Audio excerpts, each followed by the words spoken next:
Hello बच्चों, मैं जयनाथ राही, जीव विज्ञान शिक्षक, किसान इंटर कॉलेज बारानी चंदौली। बच्चों, आज हम कक्षा 11 के विषय जीव विज्ञान के अंतर्गत अध्याय 7वां है प्राणियों में संरचनात्मक संगठन के अंतर्गत आज हम पढ़ें क्या जंतु ऊतक, प्राणी ऊतक। इसको हम एनिमल टिश्यू के नाम से भी जानते। आइए देखते हैं। हम जानते हैं कि जंतु जगत में दो तरह के जीव पाए जाते हैं, एक कोशिकीय जीव पाए जाते हैं और बहुकोशिकीय जीव पाए जाते हैं। एक कोशिकीय जीवों को जो शरीर होता है एक कोशिका से बना होता है, जबकि बहुकोशिकीय जंतुओं का जो शरीर है एक से अधिक कोशिकाओं से मिलकर के बना होता है। आइए देखते हैं। जो एक कोशिकीय जीव होते हैं उनके अंदर समस्त जैविक क्रियाएं जैसे पाचन है, श्वसन है, उत्सर्जन है, वह एक ही कोशिका के द्वारा संपन्न कर दिया जाता है। क्या कहते हैं? एक ही कोशिका के द्वारा संपन्न किया जाता है। जबकि बहुकोशिकीय जंतुओं का जो शरीर होता है वो जटिल होता है और उनमें जो विशेष कार्य है वो कोशिकाओं के समूह के द्वारा क्या होते हैं? संपन्न किए जाते हैं। जैसे कि आपका हाइड्रा का जो शरीर है सैकड़ों कोशिकाओं से मिलकर बना हुआ है।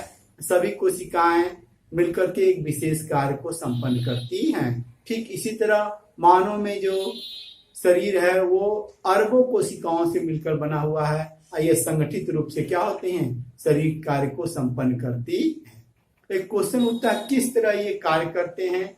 आइए देखते हैं कि जो कोशिकाएं होती हैं आपस में मिलकर क्या करती हैं? ऊतक का निर्माण करती हैं और ऊतक के समूह को हम अंग कहते हैं और अंग के समूह को अंग तंत्र, और अंग तंत्र मिलकर किसी जंतु शरीर के निर्माण करते। आइए देखते हैं ऊतक क्या होता है। ऊतक को हम लोग टिश्यू बोलते हैं। ऊतक जो होते हैं समान कोशिकाओं का समूह होता है, साथ साथ अंतरा कोशिकीय पदार्थ मिलकर के एक विशेष कार्य को संपन्न करती हैं। तो ऐसे कोशिकाओं को समूह को हम बोलते हैं क्या? ऊतक बोलते हैं। अब देखते हैं अंग ऑर्गन। जंतुओं के शरीर में 4 प्रकार की ऊतक पाई जाती हैं। ये चारों जो ऊतक होती हैं विशेष अनुपात और प्रतिरूप से संगठित होकर शरीर के लिए विशेष कार्य करती हैं। तो उन्हें हम बोलते हैं क्या? अंग बोलते हैं। जैसे कि क्या अमाशय है, फेफड़ा है, हृदय है, वृक्क है। ये विशेष प्रकार के ऊतक कोशिकाओं से मिलकर बने होते हैं। अगला है अंग तंत्र, ऑर्गन सिस्टम। इसमें 2 या 2 से अधिक जो अंग होते हैं भौतिक और रासायनिक पारस्परिक क्रिया से एक निश्चित कार्य को संपन्न करते हैं। अर्थात 2 या 2 से अधिक अंगों से मिलने से अंग तंत्र का निर्माण होता है। ये अंग तंत्र क्या होते हैं? भौतिक या रासायनिक पारस्परिक क्रिया करके एक विशेष कार्य को संपन्न करती हैं। जैसे है पाचन तंत्र। पाचन तंत्र है, इसमें अनेक अंग पाए जाते हैं। जैसे आपका क्या है? मुख है, ग्रास नली है, अमाशय है, छोटी आंत है, बड़ी आंत है। ये सब अंग है। ये अंग आपस में सुव्यवस्थित होकर के एक विशेष प्रकार के अंग तंत्र का निर्माण करती है। उसी तरह श्वसन तंत्र है, नाक है, नलिका है, वायुनाल है, ट्रैकिया है, लंग्स है। ये आपस में विभिन्न प्रकार के अंग है जो आपस में सुव्यवस्थित होकर किसी अंग तंत्र का निर्माण करते हैं। और ये अंग तंत्र आपस में जब व्यवस्थित होते हैं तो किसी शरीर का निर्माण करते हैं। तो जंतु शरीर के लिए जैविक क्रियाओं को संपन्न करने के लिए कोशिकाओं में, ऊतक में, अंग में, अंग तंत्रों में डिवीजन ऑफ लेबर होता है, मतलब श्रम विभाजन होता है। सबका अलग अलग कार्य है। जैसे कि पाचन तंत्र का मुख्य कार्य क्या है? भोजन को पाचन करने में मदद करना। श्वसन तंत्र का मुख्य कार्य है श्वसन में भाग लेना। उत्सर्जन का मुख्य कार्य क्या है? उत्सर्जित पदार्थों को शरीर से बाहर निकालना। तो सभी, चाहे ऊतक हो, चाहे कोशा हो, चाहे अंग हो, चाहे अंग तंत्र हो, सभी में क्या श्रम विभाजन पाया जाता है और वो आपस में मिलकर के किसी जंतु के लिए क्या है? विशेष कार्य करते हैं और उनको जीवित रखने के लिए योगदान देते हैं। आइए हम पढ़ते हैं आज जंतु ऊतक। तो कोशिकाओं के समूह को ऊतक कहते हैं और ये ऊतक एक विशेष कार्य करने के लिए व्यवस्थित होती है। आइए कौन कौन से जंतु ऊतक हैं। नंबर 1 है उपकला ऊतक, जिसको हम बोलते हैं एपिथेलियल टिश्यू बोलते हैं। दूसरा है संयोजी ऊतक, कनेक्टिव टिश्यू कहते हैं। तीसरा पेशी ऊतक, मस्कुलर टिश्यू बोलते हैं। तंत्रिका ऊतक, जिसे बोलते हैं क्या, नर्वस टिश्यू बोलते। तो यहाँ पे हमको बारी बारी से सबका अध्ययन करना है। सबसे पहले हम पढ़ेंगे क्या, उपकला ऊतक, जिसे एपिथेलियल टिश्यू कहते हैं। इनको सामान्य भाषा में उपकला के नाम से भी जानते हैं। इनके ऊपर की विशेषता होती है कि इनके अंदर फ्री सरफेस होता है। एक सरफेस तो होता है देह तरफ, शरीर के देह तरफ की ओर होता है, जबकि दूसरा जो सरफेस होता है वातावरण के ओर होता है। इस तरह कह सकते हैं कि उपकला ऊतक क्या होती हैं, बाहरी आवरण का निर्माण करती है, या देह का आवरण का निर्माण करेगी बाहरी आवरण, या आंतरिक अंदर की परत बनाएंगी जिसे लाइनिंग बोलते हैं, या आस्तर का निर्माण करती है। कुल मिलाकर ये कॉम्पैक्ट पैक्ड होती हैं और कॉन्टिन्यूअस शीट का निर्माण करती है, एक अनवरत परत का निर्माण करती हैं, जो शरीर की सुरक्षा के लिए लाभदायक होता है। चाहे अंग के ऊपर हो चाहे अंग के भीतरी स्तर की ओर कोई भी यदि परत पाई जाती है तो वह क्या होती है, उपकला ऊतक होती है। उपकला ऊतक में जो कोशिकाएं होती हैं अंतराकोश की अधात्री इंट्रासेलुलर मैट्रिक्स के द्वारा क्या होती है, दृढ़ता पूर्वक एक दूसरे से जुड़े होते हैं। अगली खासियत क्या है कि उपकला ऊतक में बेसमेंट मेम्ब्रेन पाया जाता है। ये बेसमेंट मेम्ब्रेन अन्य ऊतकों से क्या होती हैं, इनको अलग रखती है। यहाँ देखिए चित्र में दिखाया गया है, ये हम बनाए हुए हैं क्या, एपिथेलियल सेल्स हैं। उसके नीचे जो काले रंग के लाइन ऐसे बनाया हुआ इसे हम बोलते हैं बेसल लेमाइना, और ये जो मोटी परत उसे फाइब्रस लेमाइना बोलते हैं। ये दोनों परत मिलकर के क्या निर्माण करती हैं, बेसमेंट का निर्माण करती हैं। यही बेसमेंट अन्य ऊतकों से उपकला ऊतक को अलग रखती है। और नीचे आपका ये संयोजी ऊतक बनाया गया है। ये बेसमेंट मेम्ब्रेन किसकी खासियत है, उपकला ऊतक की खासियत है। सभी उपकला ऊतक में बेसमेंट मेम्ब्रेन पाया जाएगा, जो अन्य कोशिका और अन्य ऊतकों से इसको अलगाव बनाए रखता। अगली खासियत है कि जो उपकला कोशिकाएं होती है उनके ऊपर सीलिया भी पाया जा सकता है और माइक्रोबिलाई भी पाया जा सकता है। ये देखिए चित्र है, इसके ऊपर सीलिया आपको पाया जा रहा है और ये आपके माइक्रोबिलाई पाई जाती। इसके अलावा उपकला ऊतक में कुछ विशेष प्रकार की संधि जंक्शन पाई जाती हैं। नंबर 1 जंक्शन है, ये जंक्शन जो होती हैं उपकला ऊतक और अन्य ऊतक को आपस में क्या होती हैं, जोड़े रहती। उसमें से सबसे पहला है दृढ़ ऊतक, टाइट जंक्शन। ये ऊतक क्या करती हैं, ये जो संधि हैं ऊतक से पदार्थों को बाहर जाने से रोकती हैं। दूसरा है आसंजी संधि।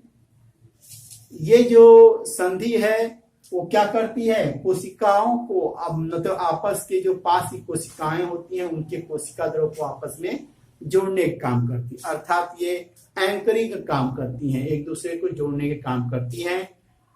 इसके अंतर्गत आता है डेस्मोसोम और हेमीडेस्मोसोम आता है।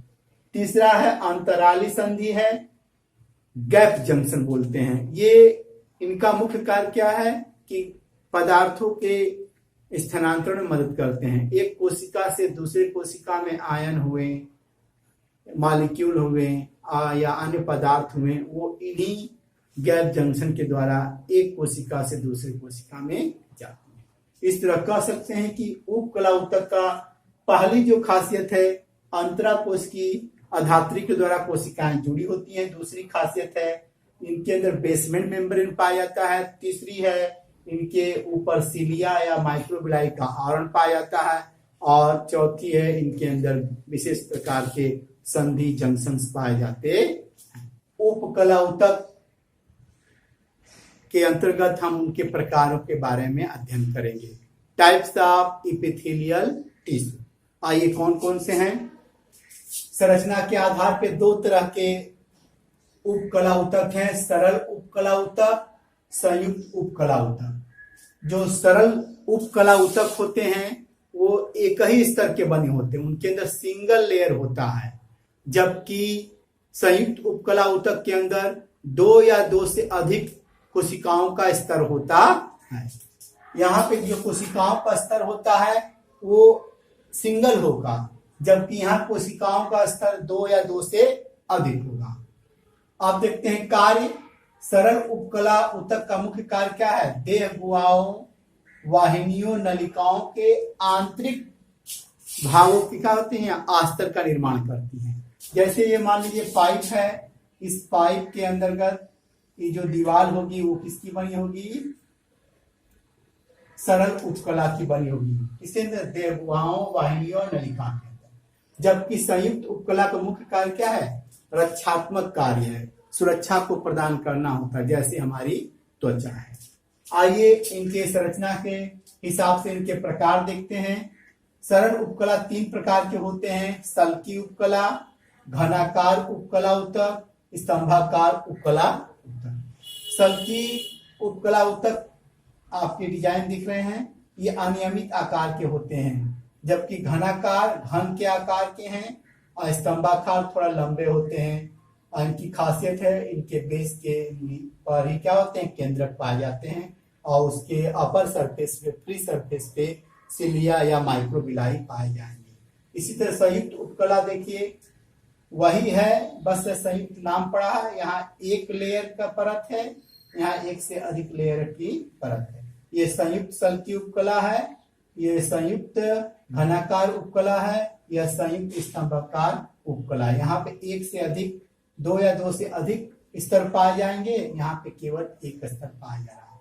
इसी को हम डिटेल पढ़ेंगे। क्या? सरल उपकला ऊतक के प्रकार। नंबर 1 है सरल सल्की उपकला ऊतक। यही आपका है सरल सल्की उपकला ऊतक। यह एक चपटी कोशिकाओं के पतले स्तर से बना होता है। यहाँ पे देखिए कोशिकाएं चपटी हैं और इनकी बाउंड्री क्या है? अनियमित है, कोई निश्चित किनारा नहीं होता है। इनके किनारे क्या होते हैं? अनियमित होते हैं। जैसे मछली के जो स्केल होते हैं उसी तरह ये क्या होते हैं? व्यवस्थित होते हैं। आइए पोजीशन, ये हमारे शरीर में कहाँ पाई जाती हैं? रक्त कोशिकाओं की भित्ति में पाई जाती हैं और फेफड़े के वायु कोश में पाई जाती है। कार्य क्या हुआ? इनका विस्तरण का कार्य हुआ, अर्थात इनकी जो संरचनात्मक बनावट है उससे क्या लाभ मिलता है? गैसियस एक्सचेंज, गैसों का आदान प्रदान। कहाँ कहाँ? फेफड़े के वायु कोश में तथा फेफड़े के रक्त केशिकाओं के अंदर क्या होता है? गैसों का आदान प्रदान इन्हीं सरल सल्की उपकला ऊतक के द्वारा संपन्न होता। अब आते हैं दूसरा है सरल घनाकार उपकला ऊतक। यह भी क्या है? एक स्तरीय होती है, घन के आकार की कोशिकाओं के बने होते हैं। घन के आकार की कोशिकाओं के बने होते। पोजीशन क्या है? वृक्क के अंदर नेफ्रॉन पाया जाता है, उनके नलिकाओं वाले भाग में पाए जाते हैं, तथा ग्रंथियों की वाहिनियों के अंदर भी ये पाए जाते। कार्य क्या है? श्रवण का कार्य करना, मतलब सिक्रीशन का, एवं अवशोषण एब्जॉर्प्शन का कार्य करना होता है। वृक्क की नलिकाओं में क्या होती हैं? ये जो परत होती है वो अवशोषण कार्य करती, जबकि ग्रंथियों में ये श्रवण का कार्य करती।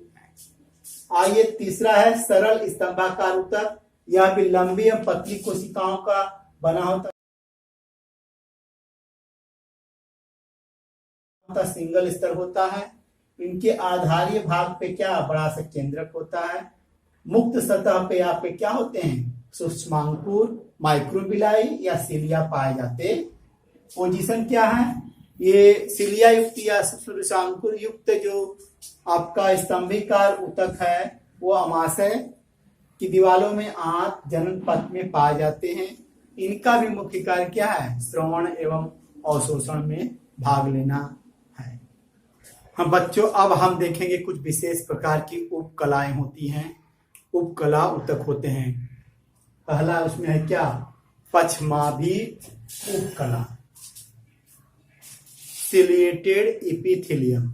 जब घनाकार कोशिकाओं या स्तंभाकार उपकला कोशिकाओं के ऊपर सिलिया पाई जाती है तो ऐसे उपकला को हम बोलते हैं क्या, पछमाभी उपकला बोलते हैं।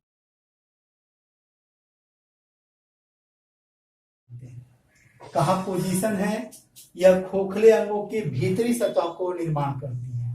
क्या करती है, खोखले अंगों के भीतरी सतह का निर्माण करती है, जैसे श्वसनिका है एवं डिम्ब वाहिनी नलिका, जिसको बोलते हैं फैलोपियन ट्यूब है। क्या कार्य है इनका, मुख्य कार्य क्या है, उपकला की सतह पर कणों एवं श्लेष्मों का क्या होता है, स्थानांतरण करना होता है। अर्थात उपकला के ऊपर जो कण होते हैं या श्लेष्म होते हैं उसको एक निश्चित दिशा में क्या करते हैं, आपका पहुंचाते हैं। आपका जैसे कि कुछ चीजें होती हैं लहराते हुए जाती हैं, उसी तरह ये सामान को, कणों को क्या होती है, एक दिशा की ओर ले जाती है। और ओवम की गति, अंडाणु जब अंडाशय से निकलता है और फैलोपियन ट्यूब में गति करता है, किसके सहारे गति करता है, पछमाभ उपकला के कारण गति करता है। अब आते हैं ग्रंथिल उपकला। जब घनाकार स्तंभाकार कोशिकाएं श्रवण काम करने लगी, कुछ पदार्थों का उत्सर्जन कार्य करने लगती हैं, तब उनको हम बोलते हैं क्या, ग्रंथिल उपकला। ये एक कोशिकी भी हो सकती हैं और बहुकोशिकी भी हो सकती हैं। एक कोशिकी कब होंगी, जब एक कोशिका की बनी होती वो पृथक रूप से एक ग्रंथिल कोशिका के रूप में कार्य करेगी। वह समूह में नहीं होती बल्कि वो सिंगल एक ग्रंथिल कोशिका के रूप में कार्य करेगी। एग्जाम्पल में आहार नाल के अंदर क्या है, कलश कोशिकाएं होती हैं, जिसे बोलते हैं गॉबलेट सेल। ये पदार्थों के श्रवण में मदद करती है, जो एक कोशिका की बनी होती हैं। कुछ ग्रंथिल कोशिकाएं बहुकोशिकीय होती हैं, अर्थात कोशिकाओं के गुच्छ या समूह के रूप में पाई जाती हैं, जैसे आहार नाल में पाया जाता है क्या, आपका लार ग्रंथि। ये हो गए बहुकोशिकीय, कुछ होती हैं, कुछ एक कोशिकीय होती हैं।